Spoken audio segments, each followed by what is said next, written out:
কবিতাৰ শিৰোনাম বগেনভেলিয়াৰ সপোন। কবি চিন্ময় অনুৰাগ নাথ। পাঠ কুইন কৌশিক শৰ্মা।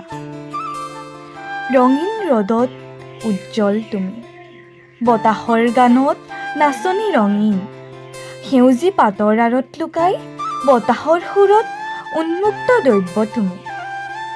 বসন্তত হাঁহি এটি পিন্ধি লোৱা, উজাই আহে ৰঙীন সপোনৰ ছবি। শুকান শিলৰ বুকুতো তুমি, সজীৱ প্ৰেমত তোমাৰেই ধ্বনি।